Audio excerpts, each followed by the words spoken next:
तो फिल्म की शुरुआत में हमें यूसी से मिलवाया जाता है। यूसी को ट्रैवलिंग का बेइंतहा शौक है। उसका एक शौक है अमेज़न के जंगल में जाने का। अमेज़न के जंगल पहुंचने से पहले वो वहाँ के एक करीबी इलाके में पहुंचता है, जिस एरिया में भी बहुत सारे टूरिस्ट कैंपिंग के लिए आते हैं। यहाँ यूसी को मार्क्स नाम का एक लड़का मिला। उसे भी यूसी की तरह ट्रैवलिंग का बहुत ज्यादा शौक था और इसी शौक और बातों ने इन्हें एक दूसरे का बहुत अच्छा दोस्त बना दिया। मार्क्स यूसी को केविन नामी अपने दूसरे दोस्त से मिलवाता है, जो एक फोटोग्राफर है, और इस सिलसिले में जंगलों में आना जाना उसका भी लगा रहता है। एक जैसे शौक और काम होने की वजह से ये तीनों जल्द ही अच्छे दोस्त बन जाते हैं और इनका बहुत ही अच्छा ग्रुप बन जाता है। ये लोग कई दिन यहाँ कैंपिंग करते हैं और बहुत एंजॉय करते हैं। एक दिन जब यूसी अकेले ही इस टाउन में घूम रहा था तो उसे एक अनजान आदमी मिला। हैरानी की बात थी, वो यूसी का नाम जानता था। उसने यूसी से पूछा, क्या तुम्हें अमेज़न के जंगलों में जाना पसंद है? मैं जानता हूँ तुम वहाँ जाने के लिए बेताब हो और इसमें मैं तुम्हारी मदद कर सकता हूँ। कार्ल ने एक शॉकिंग बात यूसी को ये भी बताई कि जंगलों के बीचों बीच वहाँ एक इंडियन कबीला भी रहता है, जो मान लो कि जंगली लोग हैं और उनके बारे में कोई भी नहीं जानता। ये सुनकर यूसी और भी ज्यादा एक्साइटेड हो गया, क्योंकि उसे जंगलियों से मिलने का बहुत ज्यादा शौक था। ये कार्ल नामी आदमी यूसी से कहता है कि अगर तुम उनसे मिलना चाहते हो या वहाँ जाना चाहते हो तो मैं तुम्हारी मदद कर सकता हूँ। यूसी, जिसे एडवेंचर्स का बेइंतहा शौक था, बिना ये सोचे समझे कि कार्ल उसके साथ इतनी मेहरबानी क्यों कर रहा है। वो तो एक अनजान आदमी है और यूसी को कैसे जानता है, ये सब कुछ सोचे बगैर उसने कार्ल के साथ जाने का फैसला कर लिया। और उससे भी बड़ी बात, उसने अपने दोनों दोस्तों को भी अपने साथ जाने पे राजी कर लिया। अगले दिन ये तीनों जाकर दोबारा कार्ल से मिलते हैं। कार्ल इस मर्तबा जंगल का मैप भी लेके आया था और जंगल का मैप दिखाते हुए वो बताता है कि इन्हें हाइकिंग करते हुए 3 से 4 दिन लग जाएंगे उस जगह पर जाने में जहाँ पर वो ट्राइब रहता है, वो जंगली लोग रहते हैं। और उससे पहले का सफर ये लोग एक प्लेन के जरिए करने वाले थे। अपने साथ सभी जरूरी सामान लेके ये लोग सफर शुरू कर देते हैं। सुबह का वक्त था जब ये लोग प्लेन के जरिए जंगल के करीब पहुंच गए। पूरा दिन इन्होंने जंगल में पैदल ही सफर किया और फिर रात होने पर कैंप लगाकर सो गए। आधी रात जब गुजरी तो इन सब की आंख किसी की जोरदार चिल्लाने की आवाज से खुली। पता चला कि ये मार्क्स की आवाज थी, जिसके सर पे किसी कीड़े ने काट लिया था। खैर, ये कीड़ा जहरीला नहीं था, इसीलिए बिना किसी दिक्कत के इन्होंने अगली सुबह अपना सफर दोबारा शुरू कर लिया। पूरा दिन ये सफर जारी रखते हैं और शाम होने पर यहाँ तेज बारिश शुरू हो जाती है। बारिश में भी इन्होंने अपना सफर शुरू रखा था, क्योंकि अगर ये रुक जाते तो शायद बीमार पड़ जाते। चलते चलते फाइनली अभी लोग एक ऐसी जगह पे पहुंचे थे जहाँ पे कुछ लोगों का बसेरा था।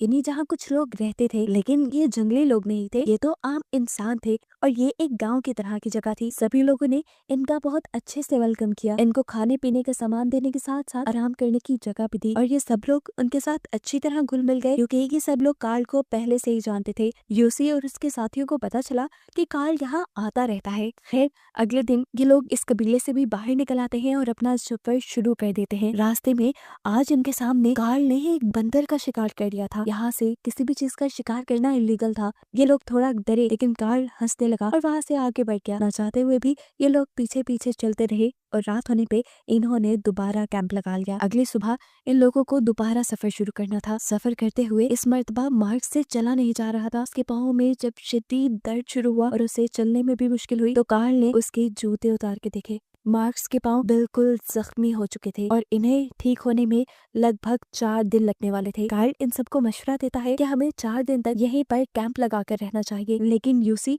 और उसका दूसरा साथी वो लोग बहुत ज्यादा एक्साइटेड थे जंगली लोगों को देखने के लिए। यूसी का दूसरा दोस्त जो कि फोटोग्राफर था, उसे अपने जर्नल में इन सारे एडवेंचर्स के बारे में लिखना था। वो किसी भी हाल में रुकने को तैयार नहीं था, इसीलिए ये लोग एक नया रास्ता ढूंढते हैं। यूसी मशवरा देता है कि हम एक बोट बनाते हैं और पानी के जरिए सफर शुरू कर देते हैं। कार्ल इसके हक में नहीं था, क्योंकि नदी का रास्ता बहुत ज्यादा खतरनाक था। यहाँ नदी का बहाव बहुत तेज है, लेकिन जब केविन और यूसी अपनी जिद पे अड़े रहे तो इन दोनों को भी मानना पड़ा, जिसके बाद इन सब ने मिलकर एक बोट बना ही ली। ये लोग अपना सारा सामान उस बोट पे लाते हैं और अपना सफर अब नदी के रास्ते शुरू कर देते हैं।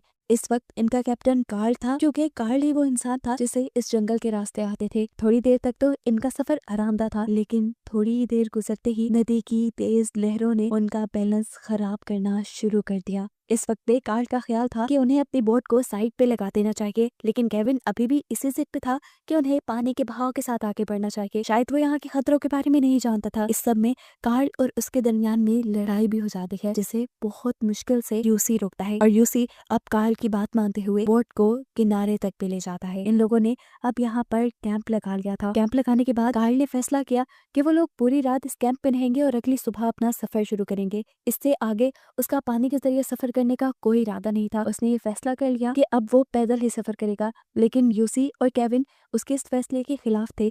उन्हें अब चलने में मुश्किल हो रही थी। उनका ख्याल था कि उन्हें पानी के जरिए ही सफर तय करना चाहिए। ये लोग अब मार्क्स से मशवरा मांगते हैं। मार्क्स के पाँव अब ठीक हो चुके थे, इसलिए उसने पैदल कार्ल के साथ सफर करने का डिसाइड किया, क्योंकि वो जानता था कि कार्ल को सरवाइव करना आता है और वो इसमें उसकी भी मदद कर सकता है। ऐसे ये लोग 2 ग्रुप्स में डिवाइड हो गए। कार्ल ने अब इन लोगों को मैप दिखाया और ये फैसला किया कि 3 दिन बाद ये लोग जंगल के एक खास पॉइंट पे मिलेंगे। अब अगले 3 दिन तक कार्ल और मार्क्स पैदल सफर करने वाले थे, जबकि यूसी और केविन बोट के जरिए सफर करने वाले थे। खैर, सफर ये लोग शुरू कर देते हैं। पहले पहले नदी का सफर बिल्कुल नॉर्मल था, लेकिन फिर नदी में तूफान आ गया। लहरें इतनी ज्यादा भड़क गईं कि इनको इनकी बोट बैलेंस करना मुश्किल हो गया। बोट पानी के बहाव के साथ इन्हें भी बहा ले गई। वो तो शुक्र था कि सामने नदी में एक बहुत बड़े चट्टान ने इन्हें आगे बढ़ने से बचा लिया और अब ये अपनी बोट के साथ लटके हुए थे। सही वक्त पे कोई फैसला ना करते तो अब इनकी जान भी जा सकती थी। यूसी बहुत ज्यादा घबराया हुआ था, वो कोई फैसला नहीं कर पा रहा था। तब केविन उससे कहता है, सुनो यूसी, मैं जंप करता हूँ और तैरते हुए वहाँ किनारे तक जाता हूँ। किनारे पे जाने के बाद मैं रस्सी फेंकूंगा, तुम उसके जरिए मेरे पास आ जाना। लेकिन यूसी इसके लिए तैयार नहीं था। तब केविन ने उसे हौसला दिया और बहुत ही हिम्मत करके उसने नदी में जंप कर दी और काफी देर की मेहनत ताकत के बाद वो आखिरकार नदी के किनारे पहुंच गया। इससे पहले कि वो यूसी की तरफ कोई रस्सी फेंककर उसे बचाता, पानी का बहाव उल्टी डायरेक्शन में बहने लग जाता है। पानी के उल्टे बहाव की वजह से बोट समेत यूसी पानी में गिर जाता और पानी तेजी से यूसी को यहाँ से बहा ले गया था। केविन को अपनी आंखों पे यकीन नहीं आ रहा था। उसने ये सब तो प्लान नहीं किया था। वो तो एक ही सेकंड में अपनी दोस्त की जान बचाने वाला था, लेकिन शायद अब उसे यूसी कभी ना दिखता। उसने जोर से चिल्लाकर यूसी को बुलाया, लेकिन अब कुछ नहीं हो सकता था। केविन ने अब आगे बढ़ना शुरू कर दिया, जबकि कुछ ही देर बाद हमें दिखाया गया कि यूसी भी पानी के बहाव के साथ तैरते हुए किनारे तक आ ही गया था। उसे समझ नहीं आ रही थी वो क्या करे। उसने नदी की तरफ देखा तो उसका बैग भी उसी के साथ बह के आ रहा था।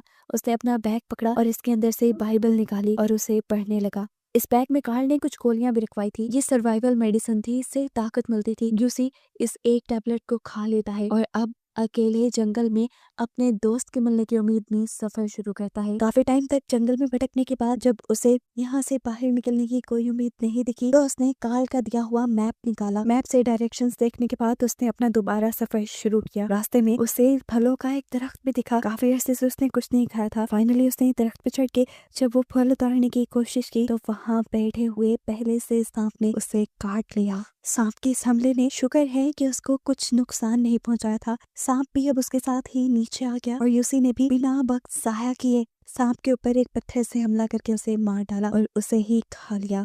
इस सब के बाद उसने रात में आराम करने का सोचा और रात में उसकी आँख खुली किसी की आवाज से। ये मार्क्स की आवाज थी। उसने आँख खोल के देखा तो वो सचमुच उसके सामने खड़ा था। खुशी की उसकी इंतहा नहीं थी। जैसे ही वो उसके करीब जाने लगा तो मार्क्स वहाँ से गायब हो गया और हमें मालूम हुआ ये सब उसका इल्यूजन था। इतने दिन अकेले रहने की वजह से उसका दिमाग खराब होने लगा था। अब जब वो सोने लगा तो उसे महसूस हुआ कि उसके इर्द गिर्द कोई जंगली जानवर है। ये सच में था। इस टाइम उसने अपनी जहानत का इस्तेमाल किया और लाइटर को जलाते हुए पीछे से गैस का स्प्रे कर दिया और आग के जरिए उस जानवर को अपने पास से भगाकर वो सो गया। सुबह जब वो उठा तो उसके सर में शदीद दर्द हो रही थी, चुभन वाली दर्द। उसने जब अपने सर पे हाथ लगाया तो सर पे से खून निकल रहा था। उसे अपने सर में कोई चीज हिलती हुई भी महसूस हुई और वो जान गया कि उसके सर में कोई कीड़ा घुस गया है। एक क्रीपी सीन यहाँ दिखाया जाता है जहाँ कीड़ा बिल्कुल उसके सर के अंदर है और वो उस कीड़े को दुम से पकड़कर अपने सर की खाल से बाहर निकाल देता है। खैर, अब वो अपना आगे का सफर शुरू कर देता है। रास्ते में उसे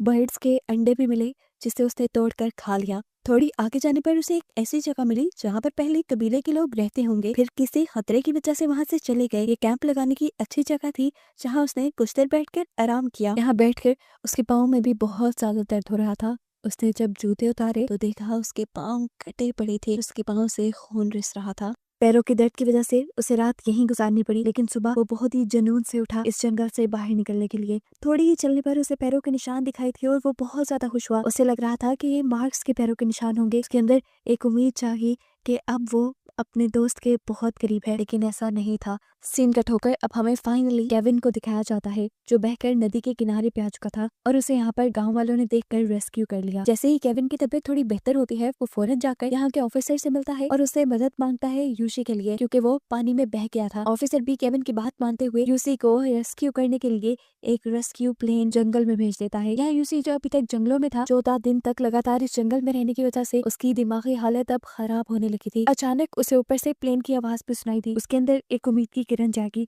और वो लाल कपड़ा लिए प्लेन को सिग्नल भी दे रहा था, लेकिन उसकी बदकिस्मती कि प्लेन वाले ना तो उसे देख पाए ना सुन पाए। यहाँ प्लेन ने आकर रिपोर्ट दी कि जंगल में उन्हें यूसी कहीं नहीं मिला। ये सुनकर केविन की जान निकल गई और उसने एक और मर्तबा ऑफिसर से यूसी को बचाने के लिए मदद मांगी। इस वक्त ऑफिसर का ख्याल था कि यूसी जंगल में मर चुका होगा, क्योंकि उसे जंगल में खोए हुए 2 हफ्ते गुजर चुके हैं और यहाँ तो कोई 5 दिन तक जंगल से ना आए तो मान लिया जाता है कि वो मर गया होगा। लेकिन अभी भी केविन के दिल में कहीं ये उम्मीद थी कि उसका दोस्त जिंदा है। इसीलिए वो गांव के एक ऐसे आदमी को मिलता है जिसे जंगल का बहुत अच्छे से पता था और उससे मदद मांगते हुए वो यूसी को ढूंढने के लिए अब नदी के रास्ते से ही जंगल की तरफ दोबारा बढ़ता है। यहाँ जंगल में हम यूसी को देखते हैं, जिसकी दिमागी हालत खराब होने के साथ साथ उसके जिस्म की हालत भी खराब हो गई है। उसके अंदर बिल्कुल ताकत नहीं बची आगे बढ़ने की। वो वहीं पर बेजान पड़ा है। अचानक उसके करीब एक जंगली औरत आती है, जिसे देखकर वो डर गया। जंगली औरत भी उसे देखकर डर गई थी, लेकिन यहाँ पर किसी का साथ होना इस टाइम यूसी के लिए बहुत बड़ी नेमत थी। उसने उस जंगली लड़की को समझाया, कुछ नहीं होगा, तुम मेरे पास आओ, मेरे साथ रहो। वो यहाँ जंगली लड़की को अपने साथ सुला लेता है और जब थोड़ी देर बाद उसकी आंख खुली तो उसे पता चला कि लड़की इर्द गिर्द थी ही नहीं। और तब यहाँ रिवील हुआ कि असल में वो लड़की यहाँ आई ही नहीं थी। ये सब जो यूसी ने देखा था वो उसका एक इल्यूजन था। इसके बाद वो अपने दिमाग के ऊपर दोबारा कंट्रोल पाता है और एक दरख्त के पास पहुंचता है, जिसके ऊपर बहुत सारी कीड़ियां थी। वो अपने कपड़े उतार कर उस दरख्त को पकड़ लेता है ताकि कीड़ियां उसके ऊपर चढ़ जाएं और उसे काटें और हिम्मत मिले उसे नदी तक जाने की। उसकी सोच के मुताबिक ठीक ऐसा ही हुआ। जल्द ही सारी कीड़ियां उसके जिस्म पे चढ़ गई और जब उसे काटने लगी तो वो भागते हुए कीड़ियों को अपने जिस्म से उतारने के लिए नदी तक पहुंच गया। फाइनली कीड़ियां साफ करने के बाद वो यहाँ वाई लिख के अपने नाम का साइन बनाता है, ताकि जब भी केविन उसे ढूंढते हुए यहाँ पहुंचे उसे पता चल जाए कि यूसी यहाँ जिंदा है। वो यही सोच ही रहा था कि अचानक उसके सामने से एक कछुआ गुजरा। उसने फौरन एक पत्थर उठाकर उसे मारने की कोशिश की ताकि वो उसे मार कर खा ले और अपनी भूख मिटा ले, लेकिन फिर उसे इस कछुए पे तरस आ गया और उसने कछुए को नहीं मारा। खैर, देखते ही देखते रात हो जाती है। अब यूसी को पता चल गया था कि वो नहीं बच पाएगा, क्योंकि ना उसके अंदर जान थी आगे बढ़कर अपना सरवाइव करने की और ना ही अभी तक कोई उसे लेने आया था। वो समझ गया वो मर जाएगा। इसी कश्मकश में वो सो भी गया। सुबह हुई तो एक अच्छी चीज हमने देखी कि केविन सच में उसे ढूंढते हुए नदी के इस किनारे तक आ गया था और उसने यूसी का बनाया साइन भी देख लिया। वो समझ गया यूसी यहीं कहीं करीब है, लेकिन बहुत ढूंढने पर भी यूसी उसे कहीं नहीं मिला और तब केविन को नाउम्मीद होकर यहाँ से जाना पड़ा। केविन को भी लग रहा था कि अब यूसी यहाँ जिंदा नहीं है। बोट का जनरेटर वापस जाने के लिए जैसे ही ऑन हुआ, उसकी आवाज ने यूसी को जगा दिया। यूसी अब जोर जोर से आवाजें देकर केविन को बुला रहा था, लेकिन उसकी आवाजें इतनी दूर तक केविन तक नहीं पहुंच पा रही थी, क्योंकि यहाँ लहरों का भी शोर काफी था और बोट का अपना भी शोर था। ऐसे यूसी की आखिरी उम्मीद भी टूट गई। उसका दोस्त इतनी करीब उसे बचाने आया, लेकिन शायद किस्मत उसका साथ नहीं दे रही थी। वो अब यही सोच रहा था कि एकदम से केविन ने पीछे मुड़कर देखा। वो आखिरी मर्तबा इस जंगल को देखना चाह रहा था। वो नहीं जानता था कि उसे यूसी दिख जाएगा। उसने फौरन शोर मचाकर बोट के ड्राइवर से बोट को वापस मुड़वा लिया। जैसे ही बोट किनारे पे लगती है, केविन भाग के यूसी के पास आता है और ये दोनों गले लग जाते हैं। ये बहुत ही इमोशनल सीन था। दोनों यहाँ रोने लगे थे। यूसी ये देखकर हैरान था कि वो अभी तक जिंदा है। वो यहाँ गॉड का शुक्र करता है और फिर यूसी को लेकर वो अपने गाँव चले जाते हैं। गाँव में भी सब यूसी को देखकर हैरान थे। अमेज़न के जंगलों में कोई 2 हफ्ते से ज्यादा सर्वाइव कर पाया था तो वो यूसी था। सब उसके बचकर आने का शुक्र अदा करते हैं। जिसके बाद कहानी के आखिर में हमें कार्ल और मार्क्स के बारे में बताया जाता है। कार्ल एक क्रिमिनल था और उसने अपने किसी क्रिमिनल इरादे के साथ ही यूसी, केविन और मार्क्स को अपने साथ मिलाया था। केविन और यूसी की किस्मत अच्छी थी कि उन्होंने अपना रास्ता बदल लिया, लेकिन मार्क्स जो कार्ल के साथ गया था, उन दोनों का आज तक कोई सुराग नहीं मिला। फिल्म के लास्ट में हमें पता चला कि ये फिल्म रियल इंसिडेंट यानी सच्चे वाकये पर बनाई गई थी और इस मूवी के जरिए यूसी के हौसले को बढ़ाया गया था।